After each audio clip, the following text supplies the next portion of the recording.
इस उपलब्धि के साथ जश्न मना रही है, तो उस मौके पर उस जश्न को भंग करने वाला अपना ही कोई साथी है। अब कहना है कि कुल जमा मिला क्या, चुनाव के बीच में आपने विरोध किया, तो जिसका विरोध किया वो भी अच्छे मत से जीत गया, हम जीत गए, तो आपको आपकी क्या उपलब्धि थी?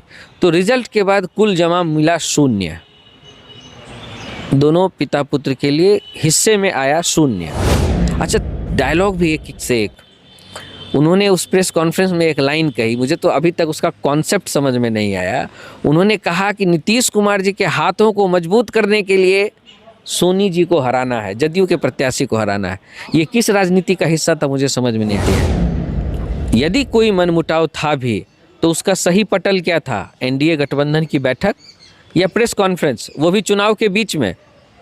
आप किसका नुकसान करना चाह रहे थे, आदरणीय जितेंद्र नाथ जी और आदरणीय राहुल कुमार जी? 2025 का विधानसभा चुनाव आरएलएम पार्टी यानी उपेंद्र कुशवाहा की पार्टी के लिए एक साथ कई खुशियां लेकर के आई। एक तरफ जहां जीरो से जो है पार्टी ने अपनी संख्या बढ़ा करके 4 कर ली, 4 विधायक उनकी जो है जीत के विधानसभा पहुंच गए। दूसरी तरफ उपेंद्र कुशवाहा के बेटे दीपक प्रकाश को भी बिहार सरकार में मंत्री बना दिया गया। लेकिन इसके बाद मीडिया में कई तरह के सवाल उठने लगे, खास करके दीपक प्रकाश को लेकर के कि ना मंत्री विधायक थे ना एमएलसी थे, सीधे उनको मंत्री पद क्यों दिया गया।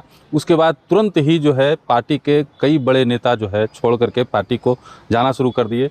एकदम से जो है खुशियाँ जो है तुरंत जो है मायूसी में बदल गई पार्टी के लिए। तमाम बिंदुओं पर बात करेंगे। हमारे साथ बात करने के लिए आरएलएम के प्रदेश प्रवक्ता नितिन भारती जी हैं। स्वागत है आपका। एकदम खुशियाँ जो है वो नहीं, ये कैसे तय कर दिया कि खुशियां नहीं है? जो भी नहीं, उसका तथ्य है आरएलएम पार्टी के हित की बात सोचने वाला हर आदमी खुश है। जिनकी चर्चा आप कर रहे हैं, मेरे लिए दुख की बात है कि मुझे अपने एक सीनियर साथी के विषय में आज बात करनी पड़ रही है, और ये परिस्थिति उन्होंने खुद ही पैदा की है। हम लोगों के लिए बहुत दुख की बात है। दुख की बात इस सेंस में कि पार्टी जब अपने इस उपलब्धि के साथ जश्न मना रही है, तो उस मौके पर उस जश्न को भंग करने वाला अपना ही कोई साथी है। अब कैसे? उसका दुष्प्रभाव तो कुछ होना नहीं है। सबसे पहले मैं यह स्पष्ट कर देता हूँ। कारण यह है कि तथ्यों को तोड़ मरोड़ कर परोसा जा रहा है। दीपक प्रकाश जी का जो निर्णय हुआ है वो पार्टी ने सर्वसम्मति से लिया है, और हमारी एक उच्च स्तरीय समिति है जिसने इस पर विचार किया और निर्णय लिया। हमारे यहाँ किसी एक आदमी के कह देने भर से कुछ होता नहीं है, चाहे वो उपेंद्र कुशवाहा हो या कोई और हो। हमारे यहाँ लोकतांत्रिक प्रक्रिया है, विचार विमर्श होता है, हर कोई अपने विचार को रखता है, और उस विचार पर जब सहमति होती है तब उसका निर्णय से लोगों को अवगत कराया जाता है। मेरा पहला सवाल ये है, जो तरह तरह के सवाल उठाए जा रहे हैं दूसरी तरफ से, कि जब वो बैठक हो रही थी तो आप कहाँ थे? आप तो उस बैठक के सदस्य थे। उस G17 जो है हमारी, उसके सदस्य थे आदरणीय जितेंद्र नाथ पटेल जी। वो क्यों नहीं आए थे? क्या कारण था? बाकी सब लोग थे, आप क्यों नहीं थे उस दिन? वो इसलिए नहीं थे क्योंकि उससे पहले ही उन्होंने पार्टी से अलग लाइन ले ली थी चुनाव के दौरान। कल कई जगहों पर उन्होंने कहा कि हमने चुनाव में कुछ नहीं किया। भूल गए 4 तारीख को आपने एक प्रेस कॉन्फ्रेंस की थी। प्रेस कॉन्फ्रेंस करते हुए उन्होंने शेखपुरा विधानसभा क्षेत्र से एनडीए समर्थित जदयू उम्मीदवार सोनी जी के खिलाफ मोर्चा खोला था। वो कैसे भूल गए इस बात? न सिर्फ मोर्चा खोला था बल्कि उनको हराने का पूरा प्रयास किया, हराने की का अपील किया, और उसके लिए जो बन पाया उन्होंने किया। तो वो राष्ट्रीय उपाध्यक्ष संगठन थे, हमारे राष्ट्रीय उपाध्यक्ष संगठन, और संगठन का व्यक्ति वो ये भूल गए कि ठीक उसी चुनाव में हमारे पार्टी के भी 6 प्रत्याशी एनडीए समर्थित प्रत्याशी ही थे। जब हम एक विधानसभा क्षेत्र में अपने किसी एनडीए प्रत्याशी का विरोध करेंगे तो उसका इम्पैक्ट क्या हमारी सीट पर नहीं होता? कम्युनिकेशन का ज़माना है, लोगों तक सूचनाएं पहुंचती है। ये तो हमारे गठबंधन की ये ताकत थी, ये हमारे गठबंधन की एकजुटता थी कि इस तरह की गतिविधि करने वालों को कोई तरजीह नहीं दी। न केवल शेखपुरा हम जीते, बल्कि हमारे भी 4 विधायक जीत गए, 4 प्रत्याशी। शेखपुरा न सिर्फ जीते ही नहीं, रिकॉर्ड मतों से जीते। रिकॉर्ड मतों से जीते। अब मेरा ये कहना है कि कुल जमा मिला क्या, चुनाव के बीच में आपने विरोध किया, तो जिसका विरोध किया वो भी अच्छे मत से जीत गया, और जिसकी ये आशंका थी कि अगर विरोध इस तरह से होता है अंतर्द्वंद की वजह से एनडीए के हमारे जो राष्ट्रीय लोक मोर्चा के प्रत्याशी थे उस पर भी असर हो सकता है, तो वहाँ भी हम जीत गए। तो आपकी क्या उपलब्धि थी? तो रिजल्ट के बाद कुल जमा मिला शून्य। दोनों पिता पुत्र के लिए हिस्से में आया शून्य। तो अब शून्य को सैकड़ा कैसे करेंगे? तो इस बीच हम लोगों ने जो मिलकर एक निर्णय लिया, अपने जुझारू नवयुवक, पढ़े लिखे इंजीनियर और समाज के प्रति डेडिकेटेड, पार्टी के प्रति डेडिकेटेड, पिछले कई साल से पार्टी के लिए काम करने वाले अपने एक नेता, जो सौभाग्य से हमारे सर्वमान्य नेता के पुत्र भी हैं, ठीक उसी तरह से जैसे जितेंद्र नाथ जी के पुत्र हैं राहुल जी, उसी तरह से ये भी पुत्र हैं। यह संयोग की बात है, जैसे उधर भी संयोग की बात है, दोनों पिता पुत्र काम कर रहे हैं। तो आपका पिता पुत्र होना सौभाग्य की बात है और यहाँ पिता पुत्र होना आपके लिए अपराध की बात हो गई। कैसे भाई? और तब जबकि पूरी पार्टी ने सर्वसम्मति से जब यह निर्णय लिया है, आप तो उस बैठक में थे नहीं, तो उस बैठक में लिए गए निर्णय पर आपको कमेंट करने का किसने अधिकार दे दिया? आपका क्या मोरल राइट बनता है जबकि आप चुनाव के बीच में ही पार्टी विरोधी गतिविधि में शामिल हो गए?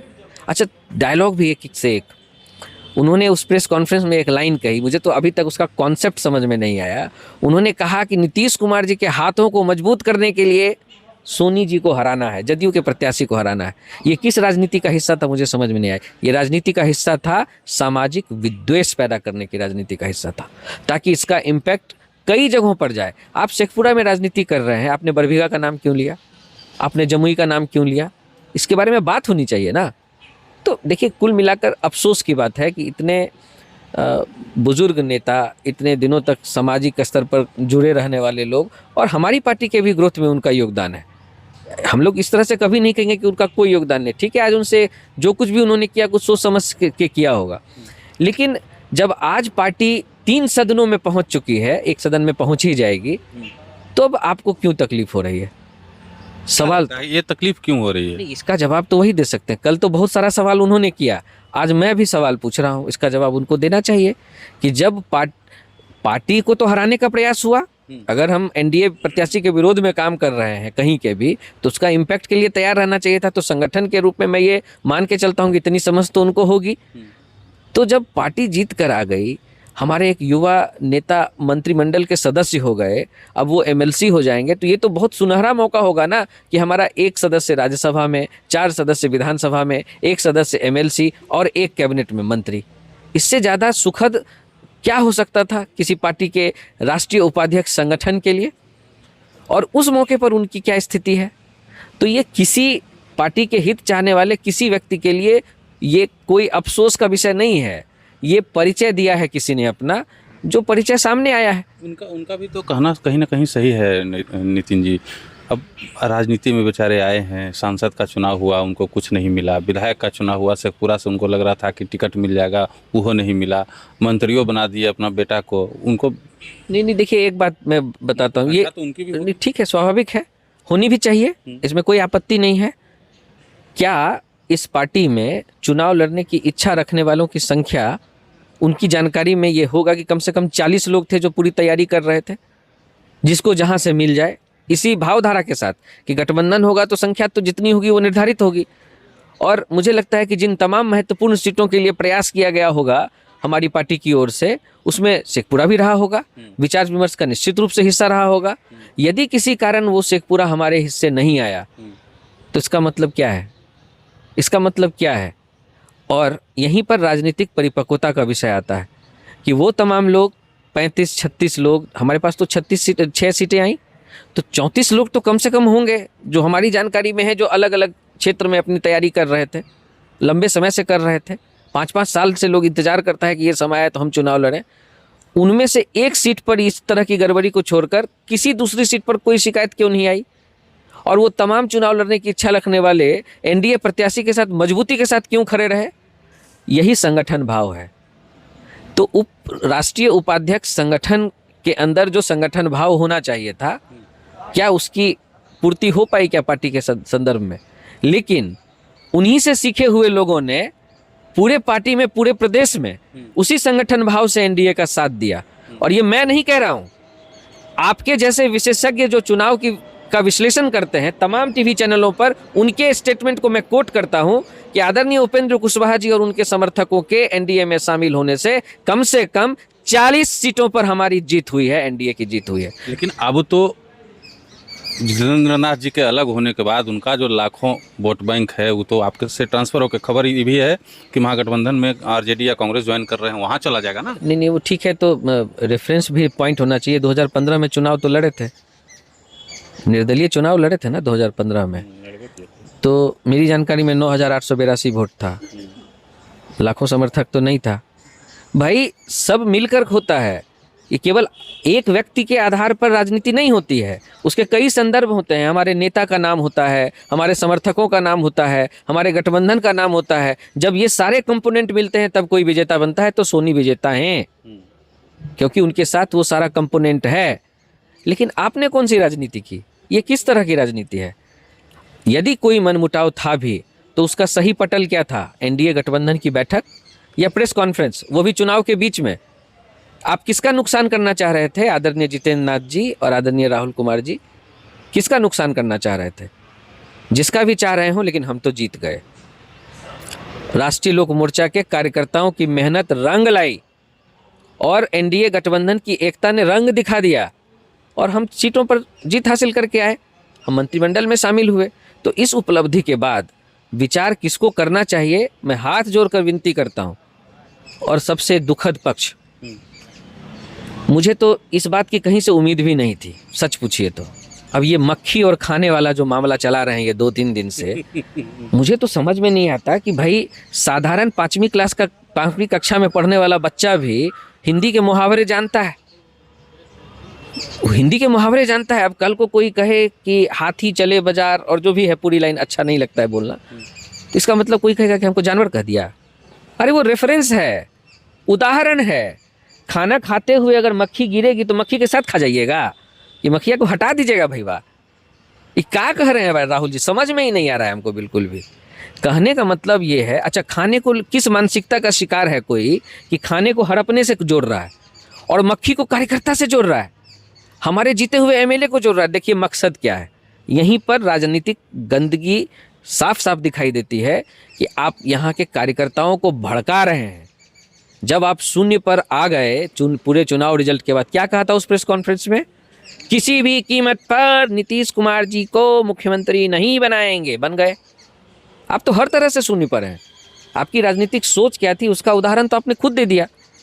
देखिए बहुत सीनियर व्यक्ति हैं, मुझे बोलते हुए भी तकलीफ हो रही है। हमने इतना आदर दिया है उनको और आज भी वही सम्मान है, लेकिन विचार इस बात का करना है कि पूरे संगठन में एक एक कार्यकर्ता जब झोला ढोता है, जब साइकिल से प्रचार करने निकलता है, पैदल घर घर जाता है, पर्ची बांटता है, उसकी मेहनत को आप एक सिरे में केवल इसलिए कि आपको टिकट नहीं मिला, केवल इसलिए कि आपका वो शेखपुरा की सीट आरएलएम के खाते में नहीं आई, उसके इर्द गिर्द आपने ये सारा कुछ कर दिया। तो मुझे लगता है कि अगर इन्होंने त्याग किया होता तो शायद शेखपुरा की जनता ज़्यादा खुश होती। लेकिन ये बहुत दुखद पक्ष शेखपुरा के लिए है। आरएलएम खुश है, आरएलएम के कार्यकर्ता खुश हैं और नए जोश के साथ अपने नेतृत्व के इस निर्णय के साथ खड़े हैं। और इसका उदाहरण आप, चूंकि आप खुद उस आवास पर आ गए हैं जो आदरणीय दीपक प्रकाश जी को आवंटित है, सैकड़ों की संख्या में लोग आ रहे हैं। अभी एक छोटा सा उदाहरण देता हूँ। उन्होंने एक फ़ोन नंबर अभी अपने सोशल मीडिया पे डाला है, वो फ़ोन बंद नहीं हो रहा है भाई साहब, नहीं बंद हो रहा है, लगातार फ़ोन आ रहा है।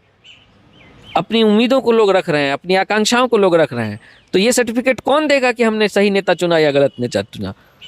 हमने बिल्कुल सोच समझ के निर्णय लिया है। हमने केवल उपेंद्र कुशवाहा जी के बेटे के लिए ये निर्णय नहीं लिया है, हमने राष्ट्रीय लोक मोर्चा के भविष्य के लिए ये निर्णय लिया है। हमने वो निर्णय लिया है जिससे नई पीढ़ी हमसे नए तरीके से जुड़े, इसके आधार पर निर्णय लिया है। और हमारे साथ 20-20 साल 25-25 साल से जो कार्यकर्ता मेहनत कर रहा है, आगे उसके लिए हम लोग स्कोप क्रिएट कर सकें, इसके लिए ये निर्णय लिया है। इतनी संगठनात्मक समझ मुझे है और उन तमाम लोगों को है जो हमारे साथ जुड़े हैं और इस निर्णय से खुश हैं। मुझे किसी के सर्टिफिकेट की ज़रूरत नहीं है। चलिए, हमको लगता है कि भारती जी ने तमाम सवालों का, तमाम आरोपों का एकदम परफेक्ट जवाब दिया है। अब इसके आगे कोई भी जवाब और कोई भी सवाल नहीं होना चाहिए, हमको ऐसा लगता है। बाद बाकी आप क्या सोचते हैं कमेंट में ज़रूर बताइएगा।